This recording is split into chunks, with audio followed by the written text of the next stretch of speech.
فالشاهد أن النبي صلى الله عليه وسلم وعظ الصحابة موعظة بليغة تأثرت منها القلوب وذرفت منها العيون، أي سالت الدموع.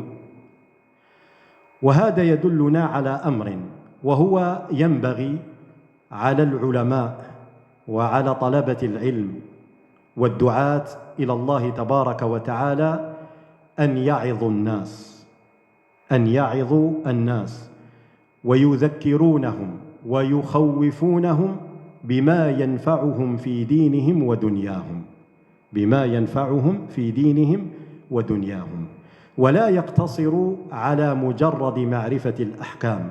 نعم، معرفة الأحكام هذا أمر لا بد منه، ولكن لا بد من المبالغة في الموعظة لترقيق القلوب، فإذا رقت القلوب استجابت، كانت أسرع للإجابة.